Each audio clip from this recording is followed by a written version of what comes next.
यहाँ हम भारत की विभिन्न जो मंदिर थे, मंदिर की जो शैलियाँ थी उनको देखने जा रहे हैं। अलग अलग मंदिर हुआ करते थे तो उनकी विभिन्न शैलियाँ थी। उत्तर भारत में अलग थी, दक्षिण भारत में अलग थी, तो मंदिर निर्माण की शैली थी। तो बात करें तो यहाँ पे आप इस प्रकार कुछ भारत का मैप देखेंगे।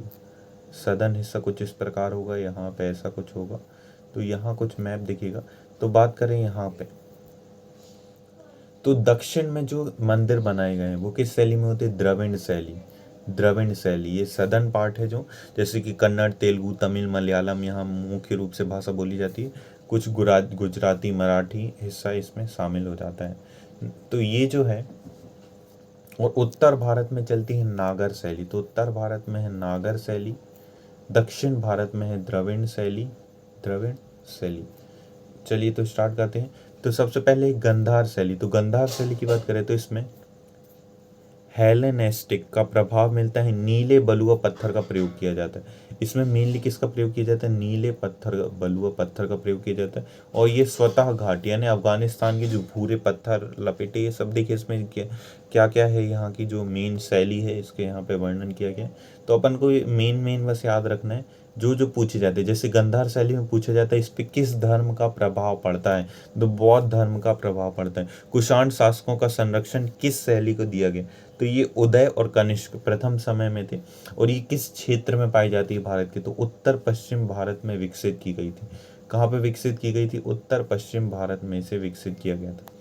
इससे और क्वेश्चन पूछ लिया जाता है कि जो आध्यात्मिक मुद्रा, बुद्ध की आध्यात्मिक मुद्रा क्या थी? कम आभूषण थे, आंखें आधी बंद हुआ करती थी और सिर पर छटा। तो ये मूर्ति का किस तरह से रूप है? अगला है मथुरा शैली। तो मथुरा शैली सबसे पहले तो ये स्वदेशी है, ये याद रखना है। और लाल बलुआ पत्थर का इसमें प्रयोग किया जाता था। देखिए वहाँ हम बात करें कि जो इसके पहले जो शैली थी, यहाँ पे देखें तो जो गंधार शैली थी वो विदेशी शैली थी। कहीं ना कहीं विदेशी इसलिए बोला जा रहा है क्योंकि इसका प्रभाव अफगानिस्तान में, और वर्तमान में जो अफगानिस्तान है वो भारत का हिस्सा नहीं। तो स्वदेशी थी, लाल बलुआ पत्थर का प्रयोग होता था। नेक्स्ट है जैन, बुद्ध, हिंदू से संबंधित थी, कुषाण शासकों से संबंधित थी, और मथुरा व निकटवर्ती थी। सपिन्नचित, प्रेसिन्नचित एवं वह जो था। अब इसके कुछ एग्जाम्पल है, जैसे तंग कपड़े, शरीर हष्ट पुष्ट होता था। तो ये मूर्ति की विशेषता है, वहाँ की कैसी मूर्तियाँ होती है। गंधार शैली के बाद मथुरा शैली। तो मथुरा शैली में सिर मुड़ा हुआ होता था और जटा उपस्थित होती थी। तो कृष्ण भगवान एक बहुत अच्छे एग्जाम्पल है, कृष्ण भगवान मथुरा शैली के, जिनको हस्त पुस्त तो दिखाया जाता है और सिर थोड़ा सा मुड़ा झुका हुआ दिखाया जाता है। आयाम पट्टा शैली इसी का एक प्रकार है, आयाम पट्टा शैली। तो मथुरा शैली में जैन धर्म की जो मूर्तियां वो चौकोर प्रस्तरा, प्रस्तरा यानी होता पत्थर की पट्टिकाओं पर आयाम किया जाता है, जिन्हें पट्ट शैली कहते हैं। इनको, इनका जो श्रीवत्स चिन्ह होता है, इसमें श्रीवत्स चिन्ह। नेक्स्ट जो शैली है, नेक्स्ट जो प्रकार है शैली का,